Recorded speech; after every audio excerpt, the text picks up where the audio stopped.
o terrorista dizia a bala de branco não mata, e então nós, depois deles mortos, sim, cortava-se-lhe a cabeça e espetava-se. E era para exemplo daqueles que tinham sido sofridos. Provar-lhes que, de facto, a bala de branco que matava. Quando rebentou a mina, eu não notei, não senti, dada a grande potência daquele engenho. Depois, quando acordei, vi em meu redor, em volta, um rapaz sem as duas pernas, que era dali da zona de Viseu, e vi outros indivíduos também feridos, mas eu queria falar, mas eu não conseguia, porque tinha a coluna partida, fraturada, na região dorsal, e tinha os pés todos partidos também, porque devo ter caído de pés. Today, we are gathered at a desperate hour to save the peace of the world. Em Nova Iorque, o medo de uma nova guerra revela-se no apelo desesperado do presidente da Assembleia Geral das Nações Unidas, o filipino Carlos Rómulo. A corrida ao armamento nuclear, levada a cabo pelos dois principais países que emergiram no rescaldo da Segunda Guerra Mundial, fazia antever os efeitos destruidores dos arsenais detidos pelos Estados Unidos da América e União Soviética. No meio deste pavor, enquanto muitos países engrossavam as esferas de influência de cada um dos blocos, outros recusavam a corrida ao armamento nuclear, criando em Bandung, no ano de 1955, durante a Conferência Ásia-África, o movimento dos países não alinhados. A maioria dos fundadores do movimento tinha origem nas antigas colónias europeias da Ásia e de África, as quais se foram tornando independentes a partir da década de 40. Era, pois, natural que um dos objetivos dos não alinhados fosse o respeito pela soberania e integridade territorial de todos os Estados, a par com o reconhecimento da igualdade de todas as raças e de todas as nações, fossem elas grandes ou pequenas.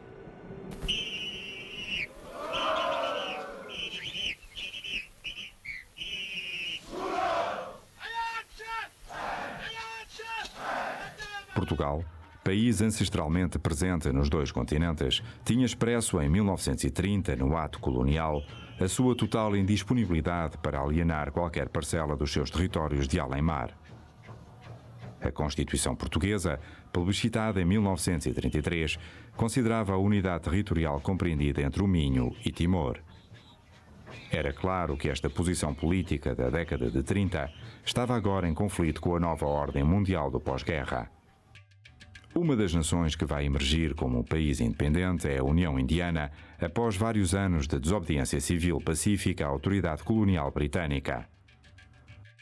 Pela mão de Mahatma Gandhi, a joia da coroa inglesa torna-se independente em 1947, perante o olhar do vice-rei inglês Lord Mountbatten. No ano seguinte, Portugal e a União Indiana estabelecem relações diplomáticas, mas o governo de Jawaharlal Nehru aspirava à integração das colónias portuguesas de Goa, Damão e Diu na República Indiana. A 22 de julho de 1954, um grupo de voluntários indianos, apoiados pela polícia, invade os enclaves portugueses de Dadra e Nagar Haveli, impedindo o acesso dos naturais e colonos aos territórios de Damão. De imediato, são mobilizados efetivos de Angola, de Moçambique e da metrópole para reforçar o pequeno dispositivo defensivo das colónias portuguesas. Anos antes, Costa Gomes, então subchefe de Estado-Maior do enclave de Macau, tinha feito um estudo quanto às possibilidades de defesa das colónias portuguesas no Índico. Interpretando os ventos da história, percebe que as possessões portuguesas no Oriente só se manterão enquanto os gigantes asiáticos assim o entenderem. Para evitar uma vã tentativa de defesa face à desproporcionalidade das forças militares daqueles países, o então tenente-coronel Costa Gomes decide diminuir os efetivos portugueses em Goa, Macau e Timor. Mas a resposta do governo português não é só militar, apresentando queixas junto do Tribunal Internacional de Haia. A 12 de abril, a sentença proferida por aquele tribunal reconhece a soberania portuguesa nos enclaves e estabelece o direito de livre trânsito a pessoas privadas, funcionários civis e mercadorias necessárias ao exercício da soberania. Contudo, às tropas portuguesas são impostas limitações de circulação àqueles enclaves, reservando à União Indiana a possibilidade de lhes conceder autorização.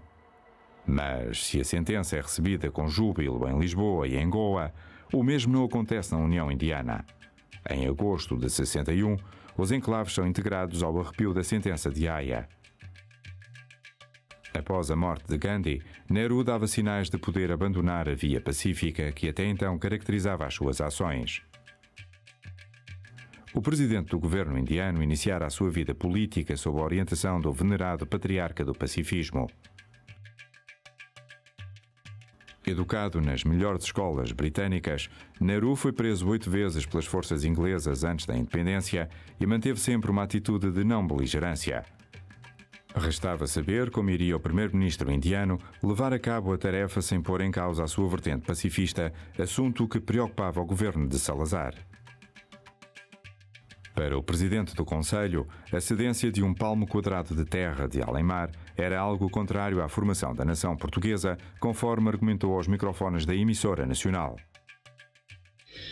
Em virtude da orientação que tomaram o nosso desenvolvimento e agência no mundo, adveio que a nação portuguesa se formou, complexa na sua estrutura, dispersa nos seus territórios, diversificada nos povos que a constituem, sem prejuízo, antes com bem vincada a afirmação de uma unidade nacional, intencionalmente prosseguida e consolidada pelo esforço de muitas gerações. Nestas circunstâncias, Portugal não pode, com ligeireza corrente, professar princípios que seriam agentes de dissociação e de quebra da sua integridade. No fundo, a negação de si próprio, sem vantagens visíveis mais para terceiros, porque há sempre neste mundo vário quem esteja disposto a colher os frutos das tolas filosofias alheias. Preso aos mais de 400 anos de história comum, o presidente do Conselho analisa rigidamente a nova ordem internacional, o que lhe impede o diálogo com a jovem República Indiana. Salazar escreve a Vassalo e Silva um telegrama bastante dramático, mas elucidativo da sua política ultramarina. Contudo, o bom senso do governador e comandante das forças portuguesas no Estado português da Índia nega a transmissão daquela barbaridade, alterando-a por outra que incentivava o combate com todas as forças, mas que encarava a possibilidade de uma rendição honrosa. A 17 de dezembro de 61, 40 mil soldados da União Indiana atravessam a fronteira recorrendo a blindados, aviação e artilharia, apanhando de surpresa as forças portuguesas. Eu não acreditava que os indianos invadissem Goa. Não acreditava.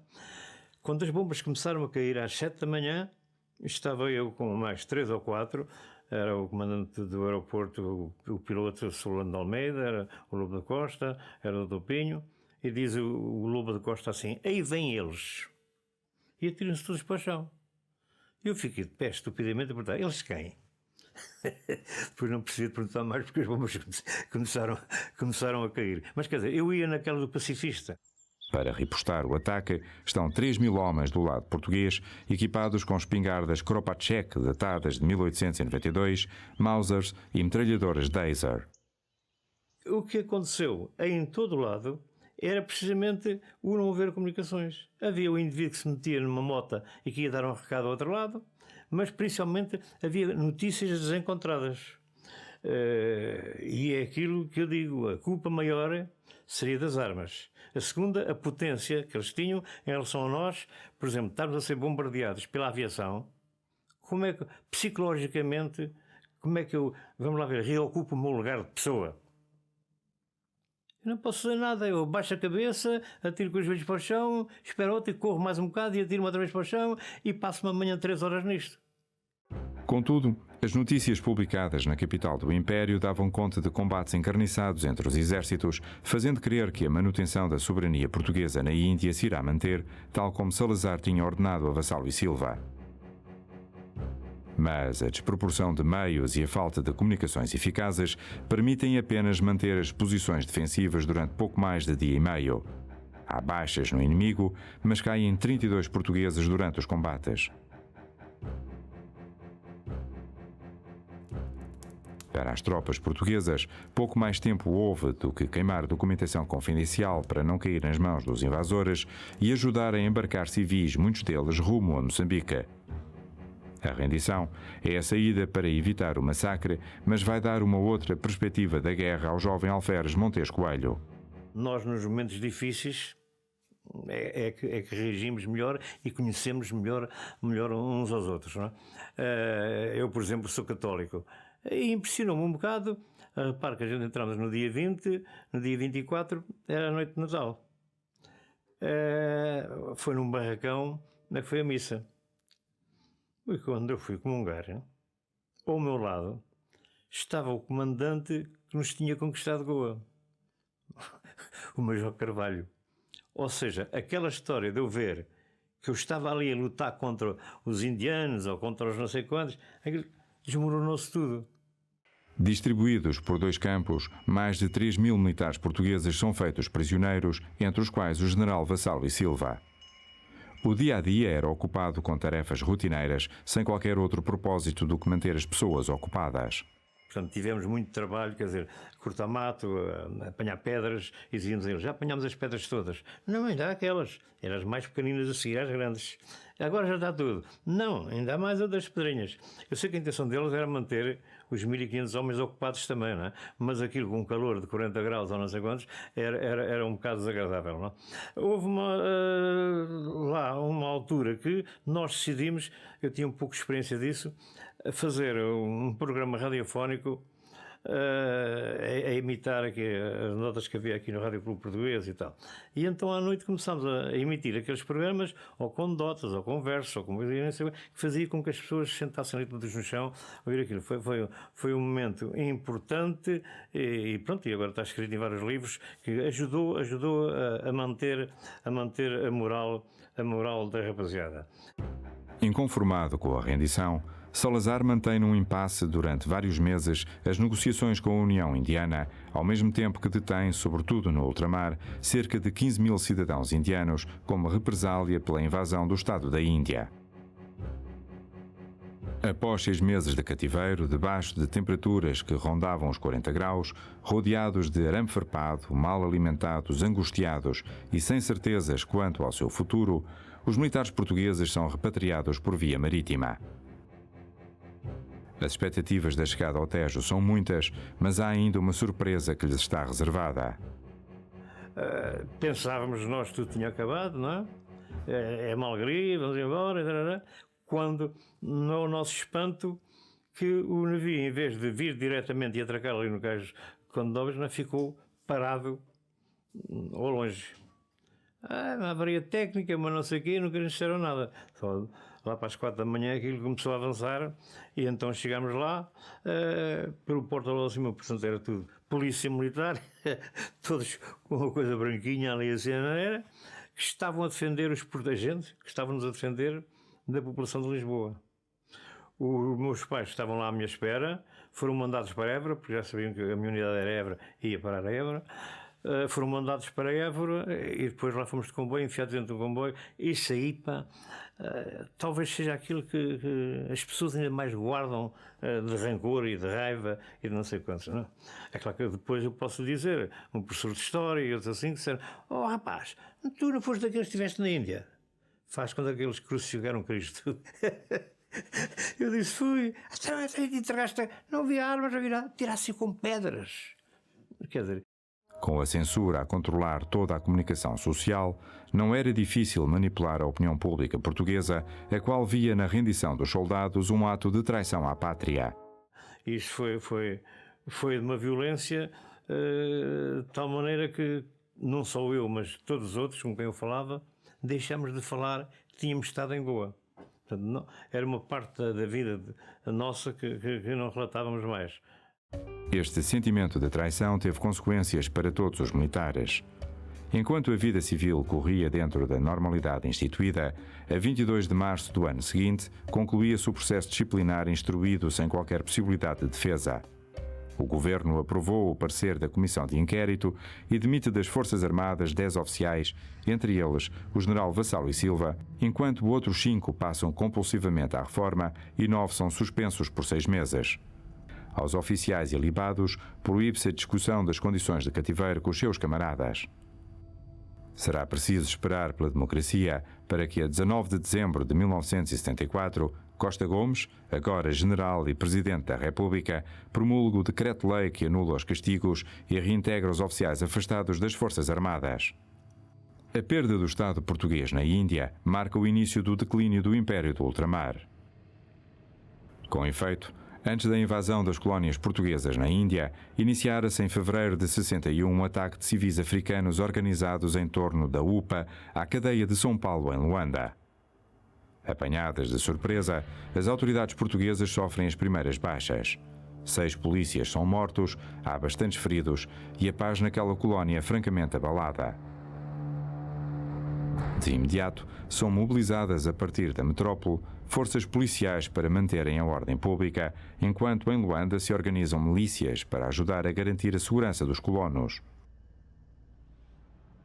Antevendo-se a impossibilidade de acordo entre as autoridades coloniais e os membros independentistas, o contingente recém-chegado, vocacionado para ações de policiamento urbano, é surpreendido com treino de características militares em ambiente rural, fazendo crer que o uso da força será a alternativa ao diálogo. Contudo, a UPA ataca a 15 de março as fazendas de café na zona dos Dembos, no norte de Angola, massacrando os colonos portugueses e os trabalhadores africanos de etnia Bailundo. Em choque, os sobreviventes são evacuados para Luanda. Na metrópole, a reação política é rápida e Salazar não deixa dúvidas nas suas palavras. Andar rapidamente e em força é o objetivo que vai pôr à prova a nossa capacidade de decisão. O problema inicial de ordem pública e de subversão política passa a ser um problema militar, o que obriga à rápida mobilização de tropas da metrópole para aquela colónia africana. De um modo geral, a maior parte dos militares eram praças, soldados e cabos, porque tinham menos instrução, menos habilitações literárias e, portanto, eram, digamos, a maior parte iam para essa classe de praças. E muitos deles eram indivíduos que estavam a viver da agricultura, tinham tido uma instrução básica, começavam logo a trabalhar, gente humilde, de famílias humildes e que, portanto, o seu universo girava à volta da aldeia, à volta da pequena cidade e, portanto, de província.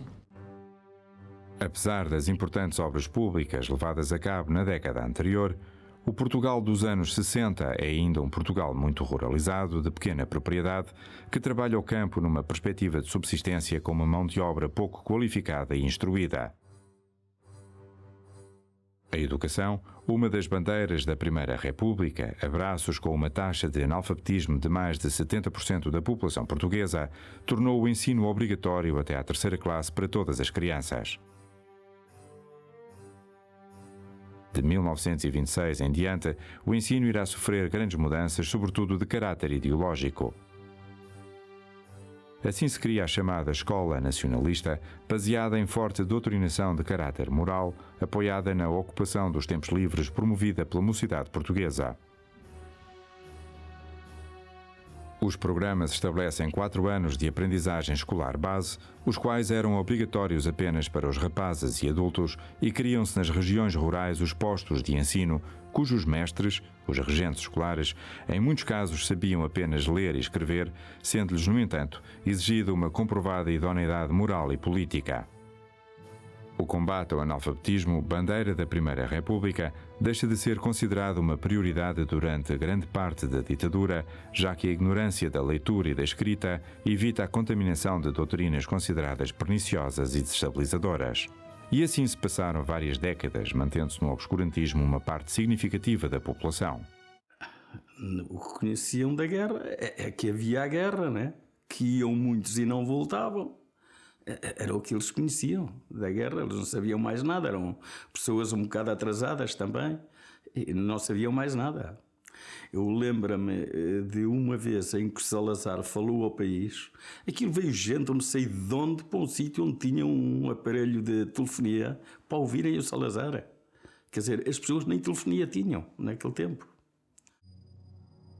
As notícias das frentes de combate ultramarinas eram publicadas com muitas restrições, sendo normalmente pouco objetivas e detalhadas quanto aos combates, desvirtuando as reais condições de vida das tropas portuguesas. Depois a gente dava conta, na Covilhã, várias pessoas com quem trabalhei, ou da juventude ou das ligas operárias, inclusive um amigo grande, o Corseiro Mendes, teve a livraria, não me lembro do nome, Centro Cultural da Covilhã, onde a gente sabia que semana a semana ia lá pedir limpar metade dos livros. Mas às tantas parecia-nos uma brincadeira, não é? Porque tanto os jornalistas como nós, acho que também nos treinámos a saber escrever e contar histórias para os gajos não perceberem nada daquilo. Mas isto, se calhar, como perguntou, como é que é? Ajudou a criar esta mentalidade que a guerra não tinha nada a ver connosco. As famílias sofriam um bocado porque os filhos partiam, mas não havia morte. Raramente se falava dos feridos. Uma outra história de alguém veio como é que diz a cantiga de Manuel Alegre, numa caixa de chumbo. Um ou dois que dei conta era aqueles aparatos, não é? Um herói da guerra, morreu para defender o povo e tudo, mas de facto conseguiram disfarçar muito bem. No cais de Alcântara, ruma-se ao sul, para outros climas, para outros espaços, mas sempre na incerteza do regresso. Quando parti para lá não conhecia nada da guerra. Só sabia que ficava lá muita gente, morria lá muita gente, isso sabia, porque sendo eu uma das famílias que mais martirizadas foi da guerra, o meu irmão morreu lá e eu também ia lá ficando, naturalmente que poucos conhecimentos tinha da guerra. A guerra não atingiu apenas os homens e as suas famílias. Em 1961, é criado em Tancos um grupo de enfermeiras paraquedistas que atuará nas províncias ultramarinas para recuperar e evacuar os feridos em combate. Contudo, o conhecimento daquelas militares sobre os diferentes teatros de operações era igualmente escasso. Porque sabia que havia lá a guerra, sabia qual era o trabalho que nos esperava, que era fazer evacuações, no caso da Guiné, à zona de combate, aos aldeamentos, aos quartéis e mesmo aos próprios elementos de PSGC que estavam feridos. A gente acabava por os trazer também para o hospital e do resto pouco se falava, sabia-se que a guerra dava muitos feridos e tal, mas não se tinha a informação. É que o que se sabia era a nível de uma pessoa ou outra que tinha lá estado, que se falava principalmente na urgência, com os médicos que tinham lá estado. Naquela altura, o país estava a dar pequenos passos na modernização e desenvolvimento e havia muitas reticências quanto à emancipação das mulheres. Eu convenci a minha mãe que nós só fazíamos evacuações nos aviões grandes, tipo os aviões da TAP, de Lourenço Marques para Lisboa, de Bissau para Lisboa. Só muito mais tarde é que ela soube que nós íamos realmente à zona de combate. No final da década de 60, já se distribuem às tropas folhetos sobre as características da província ultramarina onde iriam combater. Mas em junho de 1960, à falta da inexperiência de combate, juntava-se a falta de dados sobre o teatro de operações que se iria encontrar. Praticamente fomos só informados da situação que se estava a travar em Angola. E foi-nos dito que, de facto, havia terrorismo e nunca se pensou, que é um caso que eu depois, só quando cheguei a Luanda, que confirmei de facto o terror, porque me foram cedidas pelo jornal, salvo erro, Comércio de Luanda, ou o Diário de Luanda, é assim uma coisa, foram-me cedidas fotografias tiradas na altura mesmo do terrorismo.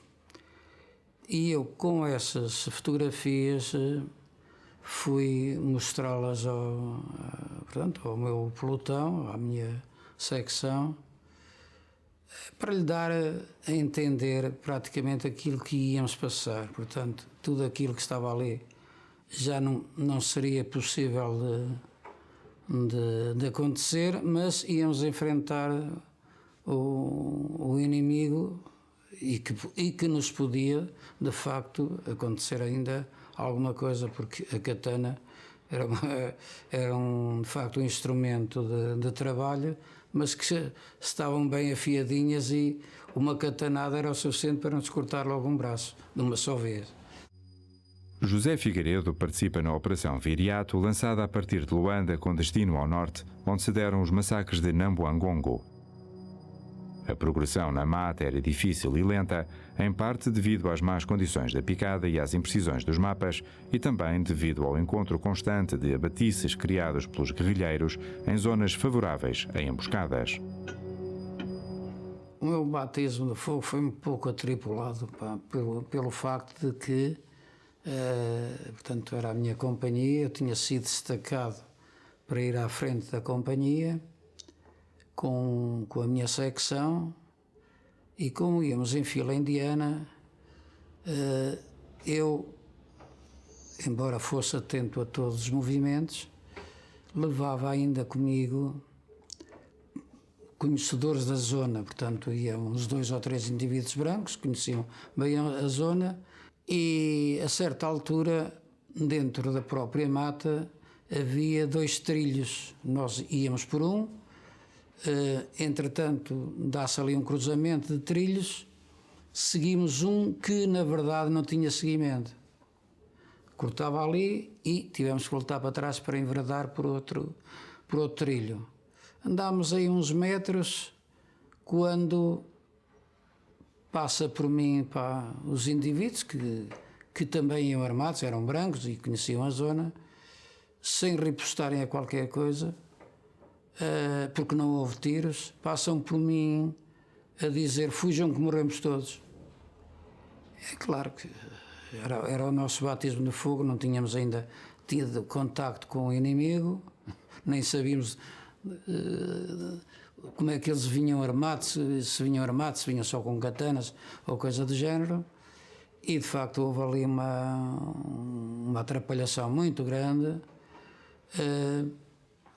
Os soldados e sargentos e praças, enfim, cada um foi o salve-se quem puder.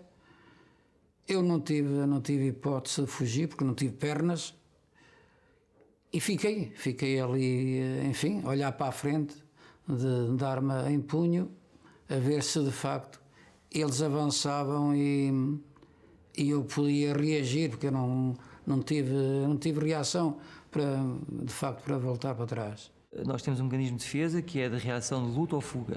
É um mecanismo primário que nos prepara para lutar ou para fugir. Daí, quando estamos perante uma ameaça iminente, nós libertamos mais adrenalina no organismo, na corrente sanguínea, as pupilas dilatam, o coração bate mais depressa para bombear o sangue, a parte respiratória aumenta, as mãos começam a suar, a pele fica mais escorregadia. Tudo isto são mecanismos fisiológicos que são, portanto, inatos ao ser humano, que nos preparam para a tal luta ou para a tal fuga. O sentimento de perigo iminente dá lugar ao confronto com a morte. Na coluna de José Figueiredo há as primeiras baixas e uma delas será mortal. A guerra subversiva não define com precisão o campo de batalha nem o rosto do inimigo. Combate-se muitas vezes sem ver o guerrilheiro ocultado pelo capim. Anda-se a passo de caracol pelas picadas, pica-se nervosamente o chão em busca de engenhos explosivos, não vá o pé trair a procura, como tantas vezes acontecerá de forma devastadora aos soldados portugueses. Ainda pedimos ao alferes, o oficial que ia connosco, se os especialistas podiam ir na viatura. Ele disse: sim, mas vão na primeira viatura. Porque na primeira viatura nunca acontece nada. Embora fossem indivíduos à frente com aquelas coisas que existem para localizar as minas, não é? Mas não a localizaram e provavelmente já tinham passado outras viaturas e então rebentou na nossa viatura. E a partir daí acabou-se. Quando rebentou a mina, eu não notei, não senti, dada a grande potência daquele engenho. Depois, quando acordei, vi em meu redor, em volta, um rapaz sem as 2 pernas, que era dali da zona de Viseu, e vi outros indivíduos também feridos, mas eu queria falar, mas eu não conseguia, porque tinha a coluna partida, fraturada, na região dorsal. Eu tinha os pés todos partidos também, porque devo ter caído de pés. Eu devo ter ido a muitos metros de altura, devo ter caído de pés e então ficou tudo partido. Mas a guerra ultramarina não se combate apenas no solo. Nos rios e lagos africanos há igual sofrimento. Sobra o ar, onde os portugueses têm o domínio completo, subitamente interrompido em 1973, quando, na Guiné, o PAIGC atinge com um míssil um avião da Força Aérea Portuguesa. O avião foi atingido muito próximo do quartel em que eu estava a fazer o apoio de fogo. E eu ainda tentei aproximar-me do quartel para me ejetar próximo e tentar sobreviver com mais garantias, mas o avião perdeu o controle completamente e eu tive que me ejetar a baixa altitude já, o que fez com que o próprio paraquedas não tivesse tido o tempo de abrir totalmente e foi o próprio ar que me veio a travar até ao chão e essa velocidade que eu trazia ainda fez com que eu partisse uma perna no chão. Com uma perna partida e fortes dores na coluna devido à violência da ejeção, Miguel Pessoa não conseguia sair do local da queda. O apoio aéreo aos feridos estava condicionado pela luz do dia, já que os helicópteros em uso não tinham possibilidade de voo noturno, apesar de muitas vezes os pilotos arriscarem a voar com a noite a cair. No dia seguinte, as buscas foram iniciadas, mas os aviões só o detectaram às 5 da tarde. Na Guiné, às 5 da tarde, vem a noite e, portanto, a partir desse momento, os amigos já não podia ser recuperado naquele dia. E, portanto, fiquei a aguardar, não digo calmamente, mas fiquei a aguardar no chão que me pudessem recuperar. Eu também não sabia que tipo de recuperação é que poderiam fazer. Eventualmente até pensei que um helicóptero com o guincho me pudesse recuperar. Na verdade, durante a manhã, houve uma progressão de uma série de elementos militares, quer das operações especiais, quer dos paraquedistas e outras tropas que mantiveram segurança e que evoluíram para a minha posição e finalmente me encontraram e me recuperaram. De Bissalanca, Miguel Pessoa é transferido para Lisboa, onde continua os tratamentos. Apesar disso, o contacto com a África não se perde de imediato e abrirá caminho para outros voos ao lado da enfermeira Giselda.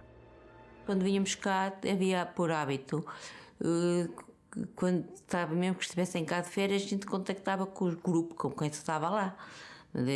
O evacuado, quer eu, quer as minhas camaradas, quando cá vínhamos, telefonávamos e falávamos com ele. E para contar o que se passava lá e para dar um certo apoio também. Num país essencialmente católico, é criado em 1966 o Ordinariato Castrense de Portugal, com vista a prestar ajuda espiritual às forças de segurança e às forças armadas. Alguns padres são mobilizados para acompanharem as tropas portuguesas. Fizemos um curso na Academia Militar, metia comandos na Amadora, mas não me lembro bem. Sei que foi o primeiro curso que houve, uns militares que nos davam formação, educação física, uma noção do que era uma arma, uma G3, uma pistola, mas sem ser à séria. O que me lembro mais eram as aulas teóricas, palestras e a educação física, natação e corridas e aqueles trabalhos todos que eles tinham. À falta de apoio psicológico, restava o apoio espiritual, no qual participavam crentes e não crentes. O comandante ou a tropa, quando havia assim um choque, mandavam-me chamar de qualquer lado porque achavam que bastava aparecer, não era preciso fazer nada especial. Como a Igreja Católica depois tem esta vantagem de ter a liturgia já... Eu nunca fui muito para a liturgia ritualista, né? Celebrei no mato, celebrei no tronco de um embondeiro, celebrei no meio da estrada.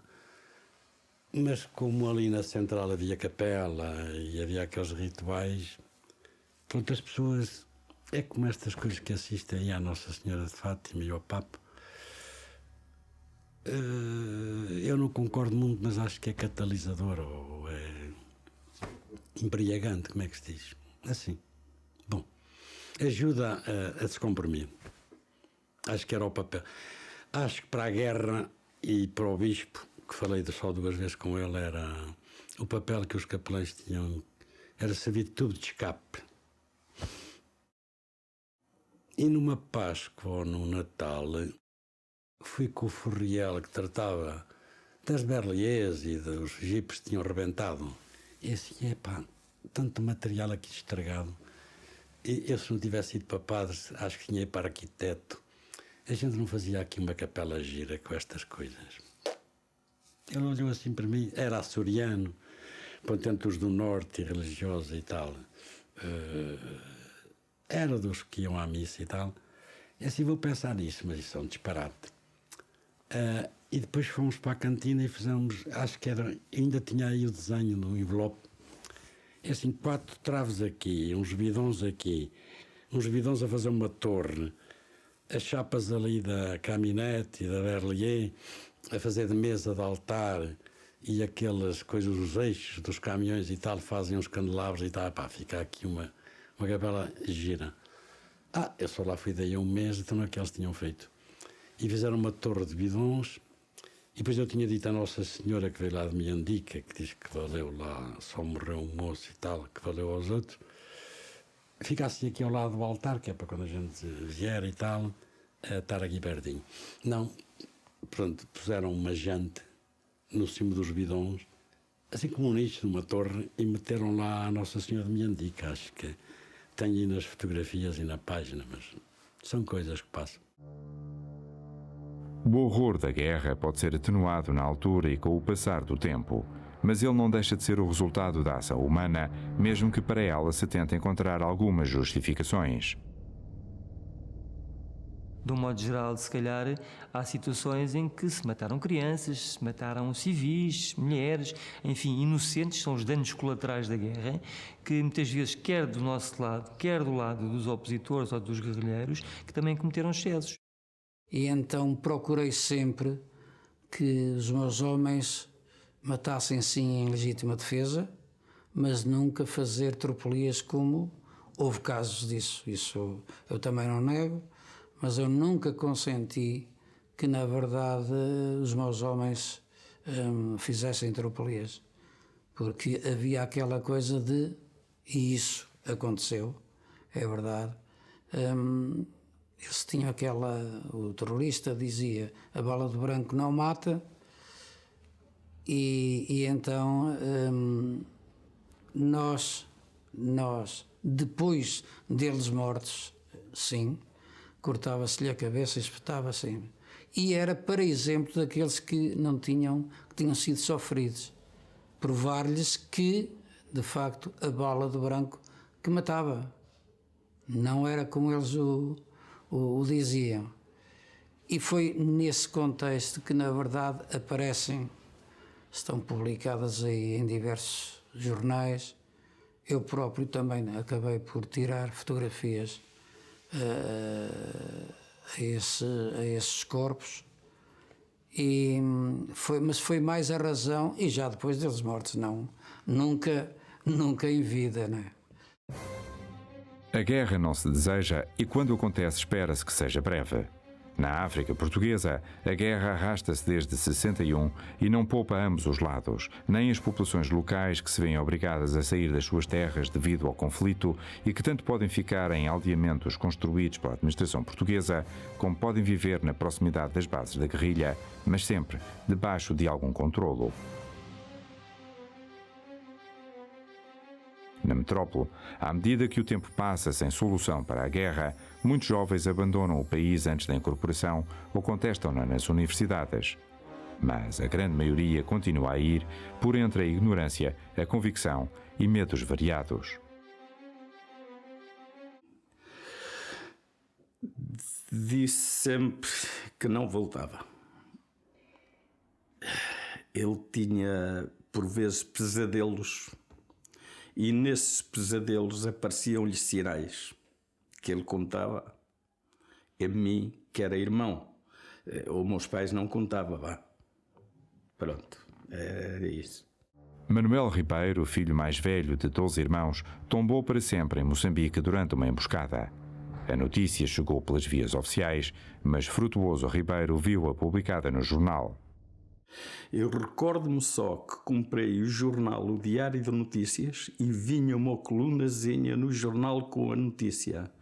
E eu, que era o único meio de comunicação que existia naquela altura, mandei um telegrama para os meus pais, logo para cima. Só que quando o meu telegrama lá chegou, eles já tinham a notícia do Estado.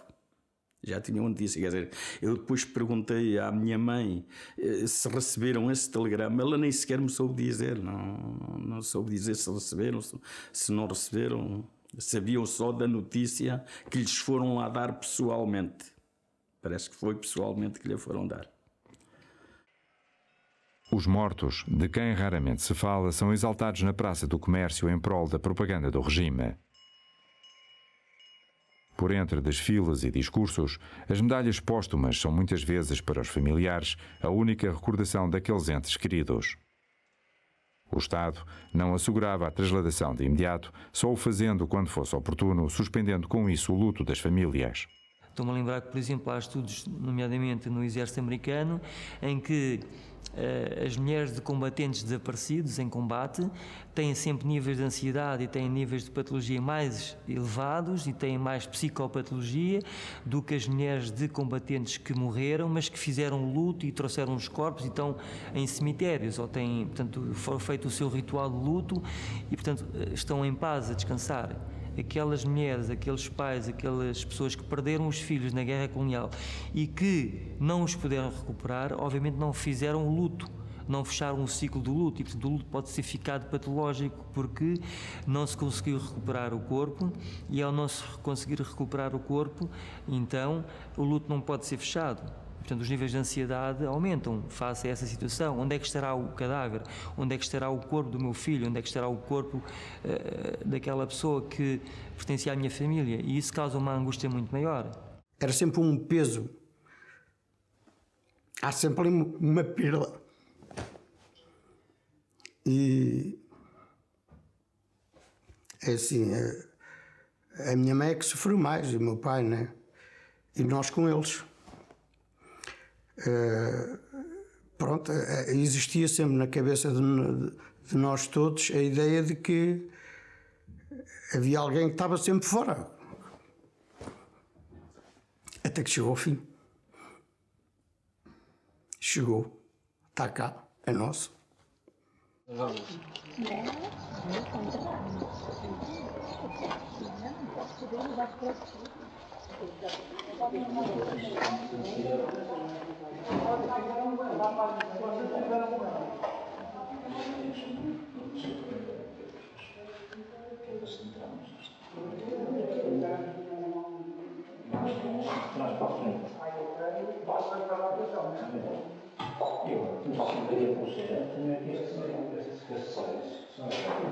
Recorda-me que o meu irmão, que estava lá ao pé de mim, na alfândega, no aeroporto, que quando a gente abriu o caixote, que vinha um caixote de madeira, o meu irmão só disse assim: epá, ao menos tiveram bom gosto na urna, é linda. Mas era uma urna, não é?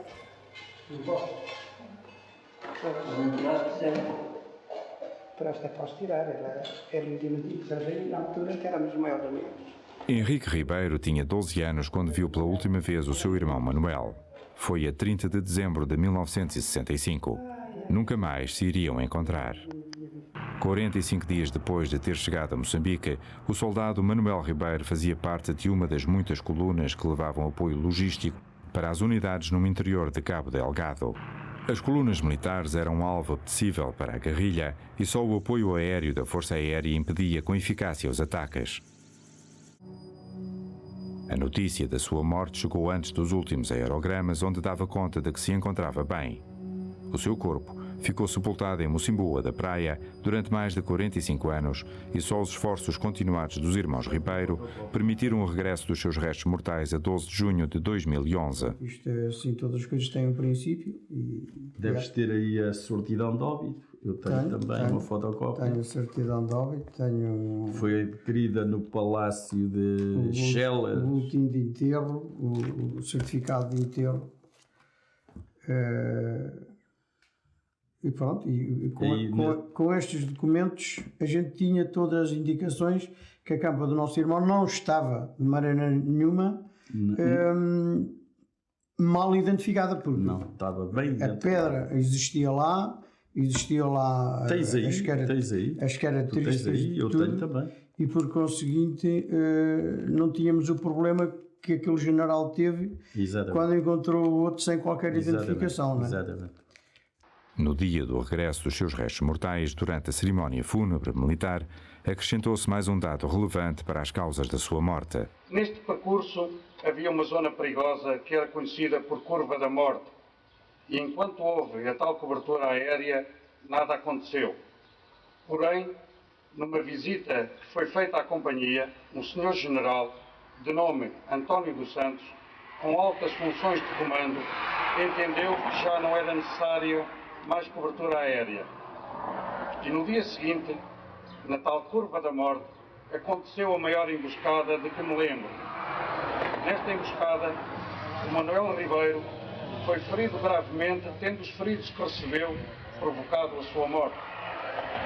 Quando lá cheguei em socorro, encontrei um verdadeiro caos. Recolhi os mortos e feridos, seguindo-se depois dos procedimentos que estavam terminados.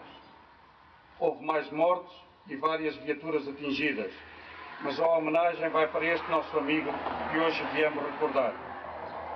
Durante os conflitos, o repatriamento dos restos mortais dos soldados nem sempre acontece de forma regular. A Guerra do Vietnã, contemporânea da Guerra Africana, é um exemplo disso, apesar da enorme capacidade operacional e financeira dos Estados Unidos da América. Contudo, na atualidade não há a certeza de casos de soldados americanos ainda sepultados no Sudoeste Asiático. Em Portugal, só muito recentemente se começou a dar os primeiros passos com o apoio da Liga dos Combatentes. Embora o objetivo principal seja o de recuperar e dignificar os cemitérios dos militares portugueses nas ex-colónias, há famílias que pretendem a trasladação dos restos mortais dos seus familiares. Sou responsável, portanto, pela cadeia de custódia, pelos restos, ou seja, há um elo de responsabilidade, uma cadeia que não deve ser corrompida, não é? E sou responsável pelo estado de preservação daquele corpo, ou seja, tenho que o manter tal como está e tenho que cumprir os objetivos. E os grandes objetivos normalmente é sempre devolução da identidade, portanto é uma pessoa como eu e como qualquer outra pessoa que perdeu a identidade e que teve um nome e que agora é preciso dar-lhe de volta e, portanto, é essa a minha missão e contribuir para o conhecimento do que é que lhe aconteceu na altura da morte. É um trabalho moroso, cuidado, para que não se percam dados essenciais à identificação dos corpos. Mas também há casos em que a identificação dos familiares sepultados é feita de forma surpreendente.